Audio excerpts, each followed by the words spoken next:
দুবাইয়ে সাবেক আইজিপি বেনজির আহমেদের জামিন বাতিলের জন্য আইনজীবী নিয়োগ দেওয়া হবে বলে জানিয়েছেন স্বরাষ্ট্রমন্ত্রী সালাউদ্দিন আহমেদ। আর পররাষ্ট্র প্রতিমন্ত্রী বলেছেন, বেনজিরকে দেশে ফিরিয়ে আইনি প্রক্রিয়ায় বিচারের মুখোমুখি করতে কাজ করছে সরকার। এদিকে দুদক বলছে, সাবেক আইজিপিকে দেশে ফেরানোর বিষয়ে দুদকের কোনো গাফলতি ছিল না। মিল্টন আনোয়ারের প্রতিবেদন। 2024 সালে জুলাই গণঅভ্যুত্থানে আওয়ামী লীগ ক্ষমতাচ্যুত হওয়ার কয়েক মাস আগে সাবেক আইজিপি বেনজির আহমেদ ও তার পরিবারের বিপুল সম্পদের তথ্য সামনে আসে। এরপর তার বিরুদ্ধে অনুসন্ধানে নামে দুদক। ওই সময়ে তিনি দেশ ছাড়েন। পরে তার বিরুদ্ধে একাধিক মামলা হয় এবং আদালত গ্রেপ্তারি পরোয়ানা জারি করা হয় ইন্টারপোলের রেড নোটিশ। ওই নোটিশের ভিত্তিতে দুবাই পুলিশ বেনজিরকে গ্রেপ্তার করে। সংযুক্ত আরব আমিরাত কর্তৃপক্ষ গত 12 জুন ইমেইলের মাধ্যমে বাংলাদেশ সরকারকে বিষয়টি জানায়। এরপর সরকারের তরফ থেকে বলা হয়, তাকে দেশে ফিরিয়ে আনার চেষ্টা চলছে। এরই মধ্যে রোববার জানা গেল, দুবাই কারাগার থেকে জামিনে মুক্তি পেয়েছেন বেনজির। সাবেক আইজিপির মুক্তির প্রতিক্রিয়ায় স্বরাষ্ট্রমন্ত্রী জানিয়েছেন, জামিন বাতিলে দুবাইতে ল ফার্ম নিয়োগ করছে সরকার। দ্রুতই তাকে দেশে ফিরিয়ে আনা হবে। আর পররাষ্ট্র প্রতিমন্ত্রী জানালেন, বেনজির আহমেদকে দেশে ফিরিয়ে আনতে সংযুক্ত আরব আমিরাত সরকারের সঙ্গে বাংলাদেশের যোগাযোগ অব্যাহত রয়েছে। তাকে দেশে ফিরিয়ে এনে বিচারের মুখোমুখি করা হবে। আমি খবর পেয়েছি তাকে অন কন্ডিশন এখানে তার লিভ না করার শর্তে বেইল দিয়েছে। কি শর্ত আমি সার্টিফাইড কপিটা জোগাড় করতে বলেছি এবং আমাদের যে ল ফার্ম নিয়োগ হয়েছে তাদেরকে আমরা ইনস্ট্রাকশন দিয়েছি যেন এই বেইল ক্যান্সেলেশনের জন্য তারা পার্সু করে। বাংলাদেশ সরকারের সাথে সংযুক্ত আরব আমিরাতের সরকারের যে যোগাযোগ চলছে এবং কাগজপত্র আদান প্রদান হয়েছে। তারা কিছু তথ্য আমাদের কাছ থেকে স্পেসিফিক জানতে চেয়েছে স্বরাষ্ট্র মন্ত্রণালয় এবং পররাষ্ট্র মন্ত্রণালয়ের কাছ থেকে। সেটা আমরা তাদেরকে সরবরাহ করেছি, কাজ চলছে। আমরা আশা করছি খুবই শীঘ্রই এই অভিযুক্ত আসামিকে বেনজিরকে ঢাকায় বাংলাদেশে ফিরিয়ে এনে তার বিচার কাজ এখানে সম্পন্ন করা যাবে। এদিকে দুবাইয়ে বেনজির আহমেদের মুক্তির বিষয়ে দুর্নীতি দমন কমিশনের কাছে আনুষ্ঠানিক তথ্য বা কাগজপত্র নেই বলে জানান সংস্থার মহাপরিচালক মীর মোহাম্মদ জয়নুল আবেদিন শিবলি। বেনজিরের মামলার বিষয়ে দুদকের কোনো গাফিলতি ছিল না বলেও তার দাবি। মিউচুয়াল লিগাল অ্যাসিস্ট্যান্ট রিকোয়েস্ট যেটা লেটার, সেটার সেন্ট্রাল অথরিটি হলো হোম মিনিস্ট্রি। আমরা হোমে পাঠাই, হোম থেকে সেটা আপনার ফরেন মিনিস্ট্রি হয়ে সেটা সংশ্লিষ্ট দেশে যায়। তো এখন আইনগত যে বিষয়গুলি আছে নিশ্চয়ই সবাই মিলে আমরা খতিয়ে দেখব। মানে আমাদের এখান থেকে যা যা পাঠানোর যা করার আমরা সবই করেছি, এটুকু বলতে পারি। পুলিশ সদর দপ্তরও জানিয়েছে, পুলিশের সাবেক মহাপরিদর্শক বেনজিরের মুক্তি বা ছাড়া পাওয়ার বিষয়ে তাদের কাছে কোনো তথ্য নেই। মিল্টন আনোয়ার, ৭১, ঢাকা। ঢাকার চারপাশের নদীপথে আবারও ওয়াটার বাস চালুর সিদ্ধান্ত নিয়েছে সরকার। প্রকল্পটি এবার বেসরকারি খাতে তুলে দেওয়ার সিদ্ধান্ত হয়েছে। তবে অতীতে এটি কেন সফল হয়নি তাও খতিয়ে দেখার নির্দেশনা দিয়েছেন প্রধানমন্ত্রী তারেক রহমান। রোববার এমনটা জানান সড়ক, নৌ ও রেলমন্ত্রী শেখ রবিউল আলম। 110 কিলোমিটার পানিপথে 424টি স্থানে নদী দূষণ বন্ধে কার্যকর পদক্ষেপ নেওয়ার কথাও জানিয়েছেন ঢাকা সিটি কর্পোরেশনের 2 প্রশাসক। আরও জানাচ্ছেন সাজিদ সরকার। রাজধানীর সড়কে মানুষের চাপ কমাতে এবং বিকল্প গণপরিবহন ব্যবস্থা গড়ে তুলতে ঢাকা ঘিরে আবারও ওয়াটার বাস চালুর সিদ্ধান্ত নিয়েছে সরকার।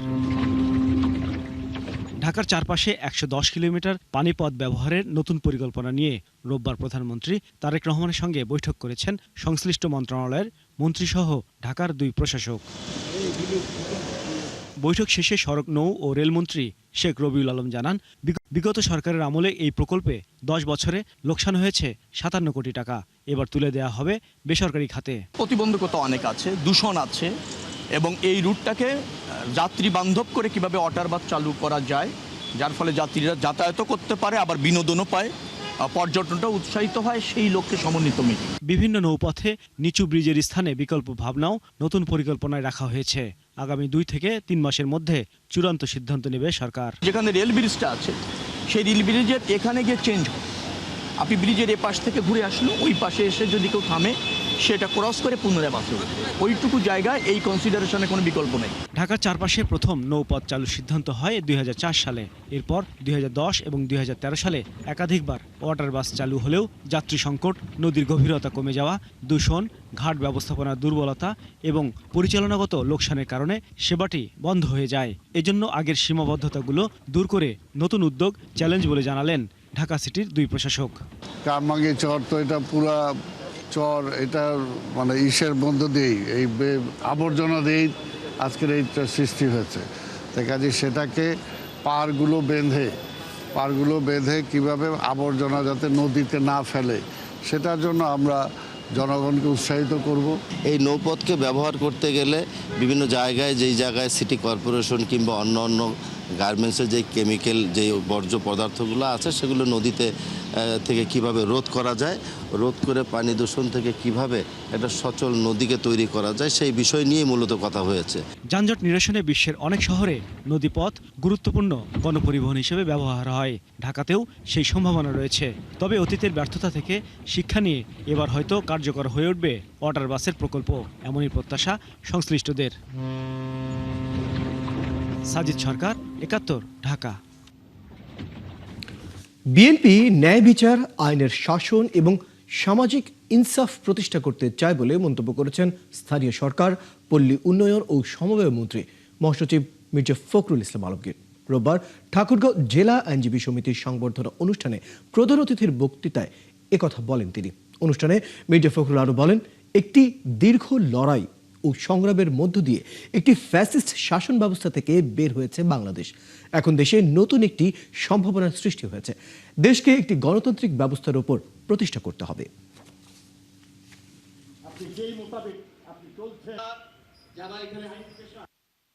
আগামী দিনগুলোতে আমরা যেটাতে আমরা প্রতিশ্রুতিবদ্ধ যে আমরা ন্যায় বিচার প্রতিষ্ঠিত করতে চাই, আমরা আইনের শাসন প্রতিষ্ঠা করতে চাই এবং সমাজে ইনসাফ প্রতিষ্ঠা করতে চাই।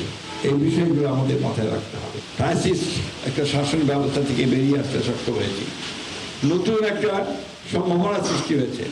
সেই সম্ভাবনা হচ্ছে একটা গণতান্ত্রিক ব্যবস্থাকে সুদৃঢ় করা। গণতন্ত্র যদি চলে, গণতন্ত্র যদি প্র্যাকটিস হয়, তাহলে বাকি সব কাজগুলো হয়ে যায়। বিগত 17.5 বছর মজলুম থাকার পর বর্তমান সরকার নিজেরাই এখন জালিমে পরিণত হয়েছে, এমন অভিযোগ করেছেন জামাত ইসলামের আমির ডক্টর শফিকুর রহমান। তার দাবি, প্রশাসনে দলীয়করণ ও কোটা ফিরিয়ে এনে সরকার জাতির সঙ্গে প্রতারণা করছে। সকালে জাতীয় প্রেস ক্লাবে লেবার পার্টির আলোচনা সভায় তিনি অভিযোগ করেন, রক্তভেজা আন্দোলনে স্বৈরাচার থেকে মুক্তি মিললেও সরকার এখন ফ্যাসিবাদের মতো আচরণ করছে। আরো জানাচ্ছেন ইলিয়াস আকুন। রক্তাক্ত জুলাই আন্দোলন নিয়ে রোববার সকালে জাতীয় প্রেস ক্লাবে এই আলোচনা সভার আয়োজন করে বাংলাদেশ লেবার পার্টি। এই আলোচনায় সভাপতির বক্তব্যে দলটির chairman doctor Mustafizur Rahman Iran বলেন, দেশের শাসন ব্যবস্থার কাঠামো পরিবর্তনের লক্ষ্যে জুলাই আন্দোলন হয়েছিল, ব্যক্তির পরিবর্তনের জন্য নয়। বিএনপির প্রতি ক্ষোভ জানিয়ে তিনি বলেন, জুলাই সনদ বাস্তবায়নে দলটি প্রতারণা করেছে। সরকার পতনের আন্দোলনের দিকে এখন আমরা যাই নাই, আমাদের দাবিটা আপনারা পূরণ করেন। আমাদের দাবি হচ্ছে জুলাই সনদ বাস্তবায়ন করতে হবে, গণভোটের রায় বাস্তবায়ন করতে হবে। সভায় এলডিবির চেয়ারম্যান অলি আহমেদ সরকারের চারপাশে ঘিরে থাকা সুবিধাভোগীদের থেকে সরকারকে দূরে থাকার পরামর্শ দেন। দ্রব্যমূল্যের ঊর্ধ্বগতি ও খাদ্যে বিষাক্ত ভেজাল রোধে কঠোর আইনি ব্যবস্থা নেয়ার তাগিদ দেন তিনি। আপনার সাথে এখন কিছু লোক ঢুকে গেছে যারা মোসাদের সাথে কাজ করেছে, রয়ের সাথে কাজ করেছে, এরা আপনার লোক না। আমরা যারা আছি আমরা আপনার বিরুদ্ধে না। টুথপেস্ট যেগুলো আপনি প্রত্যেকদিন ব্যবহার করেন, এগুলির মধ্যে বিভিন্ন রকম ক্ষতিকারক জিনিসগুলি আছে। আমি মনে করি অন্যান্য দেশের মতো খাদ্যে যারা ভেজাল দেবে তাদের জন্য মৃত্যুদণ্ড হওয়া উচিত। এ সময় বর্তমান সরকারের তীব্র সমালোচনা করে জামাত আমির ডক্টর শফিকুর রহমান বলেন, রক্তভেজা আন্দোলনের মাধ্যমে স্বৈরাচার থেকে মুক্তি মিললেও সরকার এখন হুবাহু ফ্যাসিবাদের রূপ ধারণ করেছে। আল্লাহ তাআলা আমাদেরকে মুক্তি দিলেন একটা রক্তভেজা আন্দোলনের মাধ্যমে। তারপরে এই স্মৃতি তাড়াতাড়ি ভুলে গিয়ে যে হাসলটটা ফ্যাসিস্ট সরকারের ছিল, সেইটা আপনারা আবার ধারণ করতে যাচ্ছেন কেন? প্রশাসনের দলীয়করণের অভিযোগ তুলে তিনি বলেন, সচিব পদে দ্রুত পদোন্নতি দেওয়া হচ্ছে এবং সরাসরি দলীয় লোকদের নানা পদে বসানো হচ্ছে, যা কোনোভাবেই গ্রহণযোগ্য না। যে স্তরের স্থানীয় সরকারে নির্বাচন হয়ে নির্বাচিত প্রতিনিধিরা মানুষের সেবা করবে, সে সব জায়গায় আপনারা দলীয় লোকদেরকে, নেতাদেরকে বসাই দিচ্ছেন প্রশাসক হিসেবে। প্রশাসক বসাবেন, বসান, যদি খণ্ডকালীন বসাতে হয় সেখানে প্রশাসনের লোকদেরকে এনে বসান, দলীয় নেতাকে বসাতে হবে কেন? গণতন্ত্র পূর্ণ গঠন ও জুলাই বিপ্লবের প্রকৃত চেতনা বাস্তবায়নে সরকারের সদিচ্ছা দেখতে চান বিরোধী দলীয় রাজনৈতিক দলের নেতারা। আল্লাহ হাফেজ, বাংলাদেশ। ইলিয়াস আকন, ৭১, ঢাকা। জুলাই গণঅভ্যুত্থানে রাজধানীর যাত্রাবাড়িতে সংঘটিত হত্যাকাণ্ডের বিচারের সর্বোচ্চ গুরুত্ব দেওয়া হচ্ছে। এখানে এখন পর্যন্ত ৮৫ জন শহীদের তথ্য প্রমাণ পাওয়া গেছে, যা যাত্রাবাড়িতে শহীদ পরিবারের সাথে গণশুনানিতে এমনটা জানিয়েছেন আন্তর্জাতিক অপরাধ ট্রাইব্যুনালের চিফ প্রসিকিউটর আমিনুল ইসলাম। স্থানীয় থানায় করা মামলাগুলো পর্যায়ক্রমে ট্রাইব্যুনালে এনে দ্রুত বিচার শেষ করার উদ্যোগের কথা জানান তিনি। আরও জানাচ্ছেন মাইনুল মারুফ। জুলাই গণঅভ্যুত্থানের সবচেয়ে রক্তক্ষয়ী এলাকাগুলোর একটি যাত্রাবাড়ি। গুলিতে ঝরে পড়েছিল অসংখ্য প্রাণ, আহত হয়েছিলেন শত শত মানুষ। সেই হত্যাযজ্ঞের বিচার প্রক্রিয়া এগিয়ে নিতে এবং ভুক্তভোগীদের বক্তব্য শুনতে অনুষ্ঠিত হয় গণশুনানি। এতে অংশ নেন আন্তর্জাতিক অপরাধ ট্রাইব্যুনালের চিফ প্রসিকিউটর মোহাম্মদ আমিনুল ইসলাম। আমাদের অভিভাবক গণশুনানিতে শহীদ পরিবারের সদস্য এবং আহতরা তুলে ধরেন সেই বিভীষিকাময় দিনের স্মৃতি। দুনিয়াবাসী থাকতে আমি বিচারটা চাই, আমি বিচারটা করে যে আমার দেখাই দেয় আল্লাহ, আমি বিচারটা দেখে গেলাম। শহীদের দুইটা ছেলে আছে, এই ছেলে দুইটার দায়িত্ব জানি হারালো।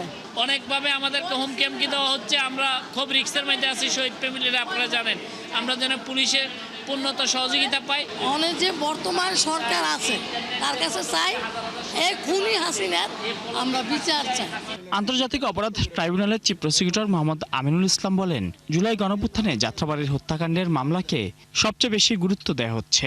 যাত্রাবাড়ির এই ঘটনাটাকে আমরা সবচেয়ে বেশি প্রায়োরিটি দিচ্ছি।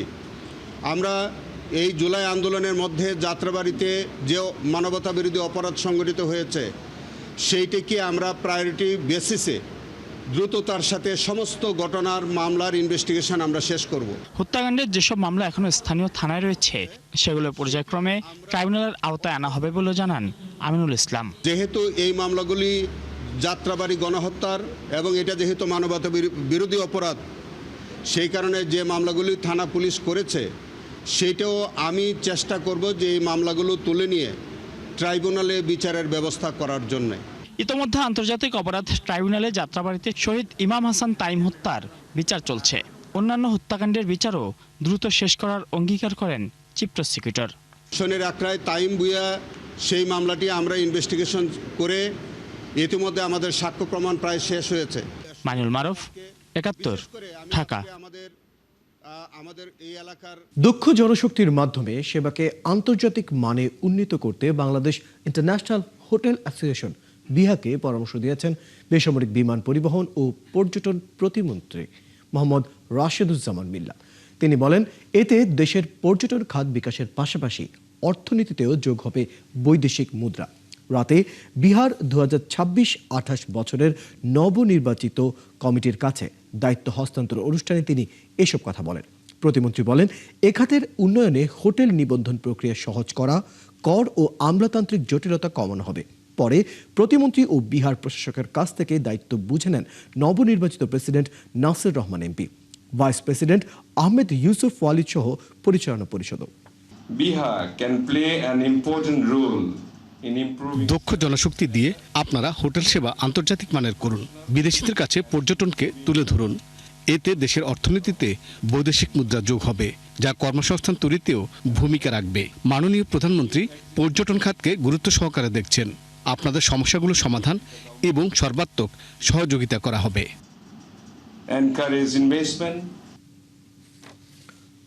আকস্মিকভাবে গাইবান্ধা জেনারেল হাসপাতাল পরিদর্শন করেছেন স্বাস্থ্যমন্ত্রী মোহাম্মদ সর্দার সাখাওয়াত হোসেন। এ সময় 3 দিনের মধ্যে হাসপাতালের অনিয়ম ও দুর্নীতি বন্ধের নির্দেশ দেন তিনি।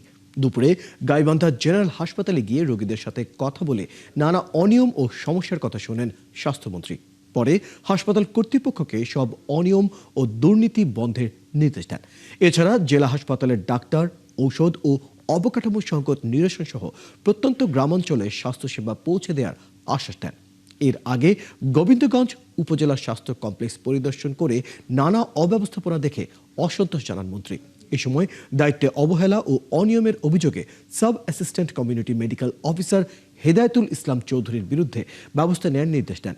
আর জরুরি বিভাগের আবাসিক মেডিকেল অফিসার ডক্টর জিল্লুর রহমানকে সতর্কতা পত্র দেওয়ার নির্দেশ দেন। দর্শক, চলছে সংবাদ সংযোগ। সরাসরি সংবাদ এবং অনুষ্ঠান দেখতে চোখ রাখুন একাত্তরের ফেসবুক পেজে, সাবস্ক্রাইব করুন একাত্তরের ইউটিউব চ্যানেলে। একাত্তর সাথে থাকুন।